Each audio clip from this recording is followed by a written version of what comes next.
Oh, yes. Yes. All right. When I want to catch a big fish, I turn to the jig. The jig has made me more money. This is a rattleback jig by Lunker Lure. It's a triple rattleback. It has 3 rattleback chambers and works really great. It holds your plastic trailers in place. This is a Biffle Mega Crawl. Just slide it on, slide it up under the rattles, and it works really great. It's the best big bass bait known to man and known to the bass.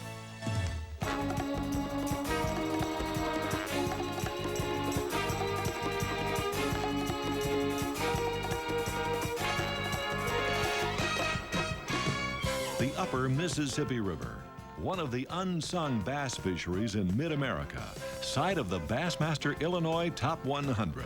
The Bass Angler Sportsman Society's top pros and amateur partners competing in a 4-day fish-off with over $271,000 in cash and prizes. The launch point is at Rock Island, Moline, Illinois. The tournament waters span north and south, from Pool 13 to Pool 18, connected with a series of locks and dams. This is going to be an interesting tournament. One you Bassmasters at home can learn pointers from the pros on how to fish a river system. Consider the situation. Time is mid-May, with water temperatures in the mid-60s. A good bet for pre-spawn and spawning patterns. The problem, recent rains have left the river running high. Finding clear backwaters will be a key. How veteran pro David Wharton picks the most likely bays from a map study to target prime areas is a tip worth remembering. Our Bassmasters cameras tracked down Tommy Biffle in a flooded backwater woods. In these conditions, there's no one better at flipping and pitching to catch big bass. You'll see firsthand Tommy's technique and learn his strategy for river bassing in the spring. And you'll meet an outstanding young angler in Ray Scott's Bassmaster Casting Kid. Jordan Rita of Kennewick, Washington is our special Bassmaster Casting Kid of the Week. Stay with us. You're going to learn why a jig and plastic crawl worm work wonders. I'm Bob Cobb. The Bassmasters will be coming right back from the Mississippi River and Moline, Rock Island, Illinois.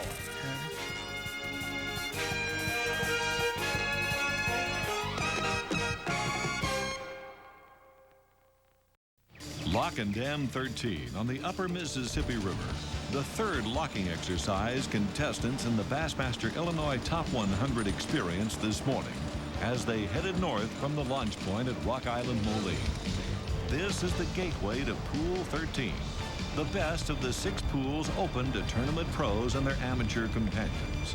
Here, the river spreads out, and backwater bays and sloughs provide some of the best habitat for finding and catching largemouth bass. The daily tournament limit is 5. A keeper must measure at least 14 inches long. No easy assignment, considering the pros who select Pool 13 will give up over half their fishing day, 4 hours, in just locking and running the river. With limited time to fish, finding a key area that holds fish for 4 days becomes even more critical in any game plan.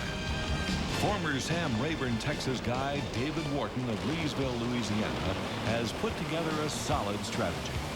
Yesterday, David weighed in a 5 bass limit and 13 pounds 1 ounce to lead the day 1 standings by a single pound. He's fishing a bay within sight of the Pool 13 lock and dam. Surprisingly, here the water conditions are clear. The river is a little higher than what it normally is, and really what this spot is kind of it's a little gut that runs back against the flow of the river.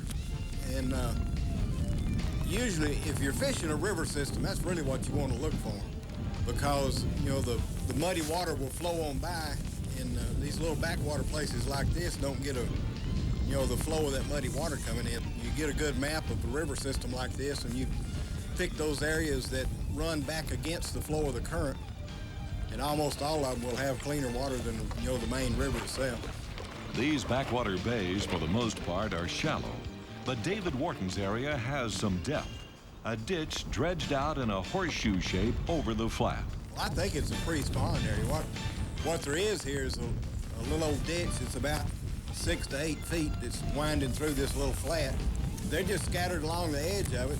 What I've been doing mostly is slow rolling a spinnerbait along the edge of this little channel.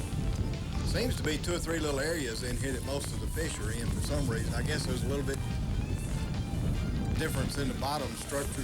A lot of this water is, you know, the bottom is real muddy, and then you get into an area where it's a little bit harder, I think, is where most of the fish are. This one is somewhat of a little bonus to have a little channel running through here, because it really gives those fish a spot to get on. The water has been dropping some, and this type of area right here, you know, the fish that are up in that flat, when the water starts falling, they just pull back to the edge of the creek or the little ditch that's running through here. Really makes them a lot easier to catch. I'm using a 1/4 ounce ghost minnow spinnerbait. It's made by Horizon Lure Company over in Texas. Really a unique little spinnerbait. It's got a little minnow head on it. I mean, it looks like a minnow, actually. I have modified this one a little bit. I put round blades on it, or Colorado blades. Seems like in a river system, they like Colorado blades better than they do a willow leaf. What I've been doing with this spinnerbait is just picking out the little clumps of milfoil, or if there's a milfoil, like if you look right there, you can see a couple little lily pads and milfoil growing together. That seems to be where most of the fish are, right? Where those, if you got a combination of the two. What I like to do is just throw that spinnerbait in there and just slow roll it right by those little clumps. Stay tuned. The Bassmasters are coming right back with more tips and tactics on river bassin. If you take a poll among the pros in the Bassmaster Illinois Top 100, they'd agree on a couple of things. The upper Mississippi River Basin is head and shoulders above anything found downstream. And if you tie on a spinnerbait, you've got the largemouth bass lure of choice. Texas pro Randy Dearman scores a keeper on a spinnerbait slow-rolled in a flooded brush top. Dearman used the same lure to weigh in yesterday's largest bass at 4 pounds, 12 ounces. With the water level up in Pool 13, flipping a Texas rigged worm or soft plastic crawdad is drawing strikes around the hardwood trees, as Missouri pro Basil Bacon demonstrates for cameraman Bo Anello. Oklahoma's O.T. Fears, who won Superstars 94 on the Illinois River, has fished numerous tournaments on the Mississippi. He's another top pro in Pool 13. Plus, the water was closer to normal up here. It's still up over these islands, but it's a lot lower than it is downstream. The pools that have a lot of backwater areas where the fish are able to spawn will have a higher population of bass versus the pools like here on 16 is not as good a pool, say, as 17. And 14 is not as good a pool as 13. And the further north you go, generally on the Mississippi River, the better the fishing is. And the cleaner the water is, too, by the way. With the water dropping, it's pulling these fish out on these points and the edge of these trees. And I'm fishing a chameleon, red flake, orange-clawed Guido bug. Seems to be the best color in this dirty water. And throwing the spinnerbait that I won Superstars tournament with, the Super Dog with the red blade in this off-colored water. There's one. Fishing pressure, tournament competition may be a problem. Texas pro Harold Allen is onto the same bunch of fish. So far, there's nothing unlucky about picking Pool 13. But this is a 4-day tournament, and sharing an area could mean you'll run out of fish. Downstream, Pool 18 is running high. Flooded trees, muddy, off-color water. Perfect conditions for pitching and flipping Tommy Biffle style. The Wagoner Oklahoma pro is a master with the long rod and picking the cover apart with short, accurate lure presentations. Caught him off of one of these hardwood trees, and some of the fish are on the hardwoods, and there's probably 3 different patterns in here it's working. Some of them are on the hardwoods, some of them in the willows, some of them on logs. So you just got to work a lot of different cover. And certain times of the day, I think they change and get on other things better. What you have to figure out is what kind of stuff they're on when there's this much stuff in the water. And the 3 things that they're on are they're on the end of the land logs, like that floater there, that you need to just reel the crawdad by and kind of swim it by and get them to take it. They won't bite a spinnerbait. And then They're on the hardwoods, the big hardwoods, at the bases of them, like this one. And then they're in some of the willows. And they just won't get on every tree, so it makes it kind of tough. They seem to be wanting a little bait better. That's how come I'm not using my jig. I've been catching them on this crawdad. It's a mega craw. It's a smaller profile bait, and I think it enables you to get a few more bites than the jig. And I hadn't seen any big fish or any decent fish, so I'll stick with this until I catch me 5 or until I get in a spot that I think has a decent fish or 2 around.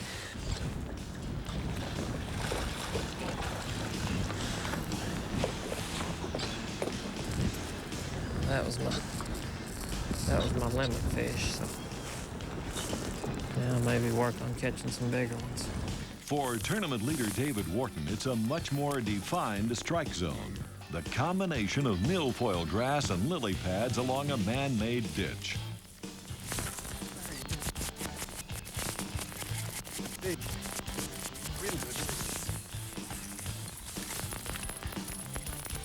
At the day 3 weigh-in, David Wharton checks in with another 5 bass limit and appears to be unbeatable.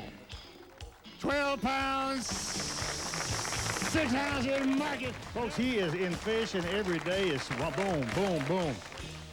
Here you got, just pick up a couple. But folks, I'm going to show you these fish. These bass are absolutely as fine as any bass we've seen anywhere in America. That's just 3 of them, and they're just magnificent species. With 1 round of fishing left, David Wharton has a lock on the $45,000 first prize. He leads Tommy Biffle in 2nd place by almost 7 pounds. The leaders have scored the only 5 bass creels each day. Guido Hibden, the 1988 world champion, ranks 3rd, followed by Bo Dowden Jr. and O.T. Fears. It was a little tougher today. They didn't bite. I guess the bright skies kind of kept them from being quite as aggressive as they were.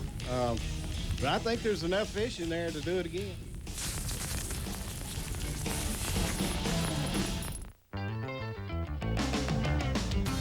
Now it's time for Bass Mail, where you send in questions for the pros. Terry Wallace of Decatur, Georgia asks 1995 Superstars winner Jay Yellis, I've noticed you use both left-hand and right-hand retrieve casting reels. Why? Terry, the reason I use both right and left-handed retrieve reels is that as a right-handed fisherman, when I'm flipping and pitching, I like to keep the rod in my right hand and reel with my left. The rest of the time, I don't need to do that because I don't need to set the hook right away, and that's when I cast with my right hand, but I'll reel also with my right hand. Send your bassin questions to Bass Mail, Post Office Box 140430, Dallas, Texas 75214.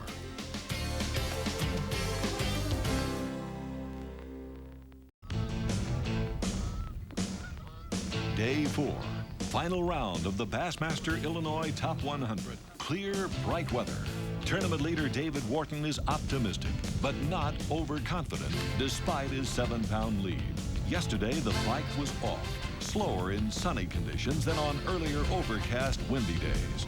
And the water level is higher, not dropping. Falling water had pulled the fish on the flat into the ditch he's working. With rising water, bass tend to move shallow.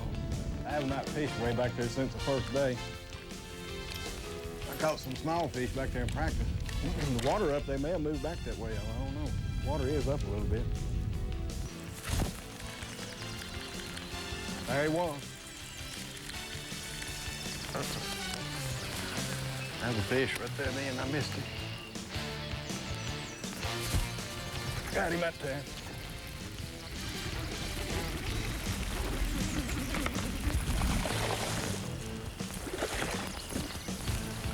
For Tommy Biffle, downriver in Pool 18, 3 things are happening to change his pattern. First, the water level is dropping. Secondly, the fish are moving tighter to hardwood trees. And third, bingo, a big bass bite. Yes. Thank you, Lord. Thank you. That's the one. In the acres of flooded woods, Tommy Biffle has happened onto a pre-spawn bass bonanza, an underwater point where the bass are staging, ready to move into the shallow spawning areas once the water level stabilizes. The key structure feature discovered by Tommy is a deeper slough or ditch running off the channel. With falling water, bass are pulling into the ditch and ganging up around the underwater point. His lure is a 4.5-inch plastic crawfish, rigged Texas style, with a 5/16-ounce weight and 5/0 hook. Tommy's fishing his Biffle Mega Craw on 25-pound test monofilament line. This is kind of like a little point right here. You know, if it's dry, there'd be a water ditch right over there and one right here. I think is why these fish are here. For sure, there's a concentration of bass all around the underwater point.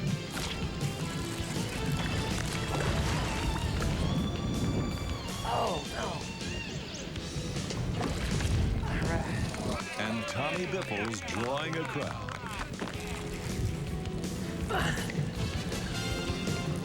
Come on, baby, come on. Come on. Yes! Down! Yes. Did we say a bass bonanza? You bet. Yeah. Tommy Biffle's hit the jackpot, one that could add up to $45,000.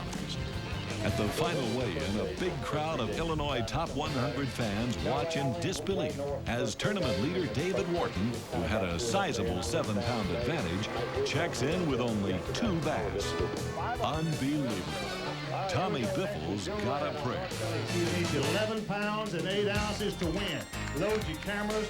It's going to be awful close. I don't think he's going to make it, but we'll know in a minute. He's got to have it. He's in second place, and he'll take the lead. You need how much? 11-8 will give him this tournament, folks. If some 16 pounds, 15 ounces. There's your winner, to show it, David. Folks, reach in and pull out 2 of these bigger bass. Folks, this is what it's about. Championship style. Can you believe it? Tommy Biffle, the come-from-behind champion of the Bassmaster Illinois Top 100. A 4-day total of 20 bass and 48 pounds, 8 ounces. David Wharton slips to second, finishing with 43 pounds, followed by Guido Hibden, Bo Dowden Jr., and Roland Martin, the 18-time BASS winner, in 5th place. George Cochran, the 1987 world champion, ranked 6th, ahead of an all-star lineup of David Fritz, O.T. Fears, Ken Cook, and all-time money winner Larry Nixon in 10th. In the amateur division, Victor Porter of Florence, Alabama, takes the honors with 16 pounds, 9 ounces. He wins a $19,000 Ranger bass boat powered by an OMC Johnson outboard.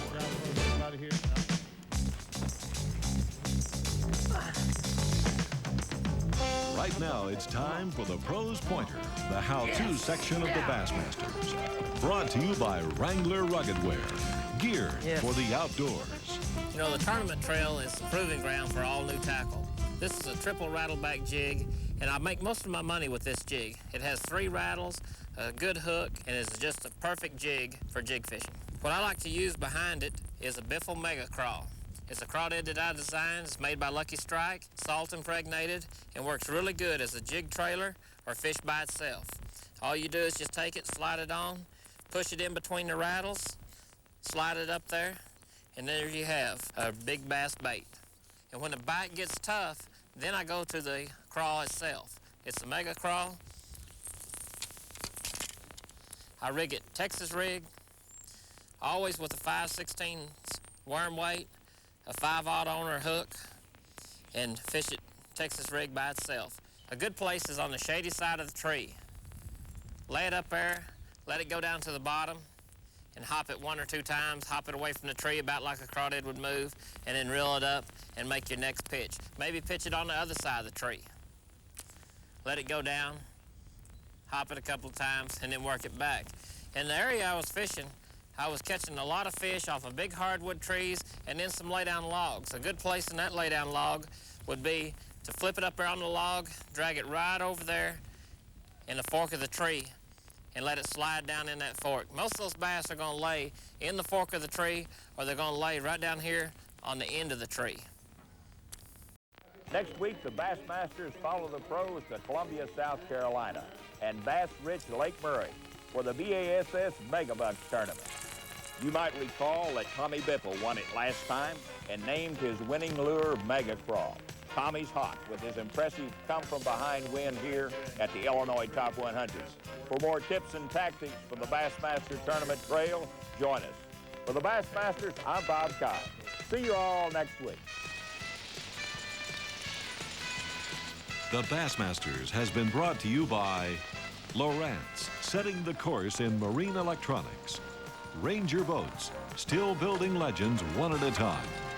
Berkeley Trilene, America's #1 selling fishing line. Bill Lewis Lures, the rattle trap people. Chevy Trucks, the most dependable, longest-lasting trucks on the road. Lubramatic, we work weekends. Zebco Quantum, the top names in fishing. Jersey's, American Activewear. Wrangler Rugged Wear, geared for the outdoors. And the Bass Angler Sportsman Society, the world's largest bass fishing organization.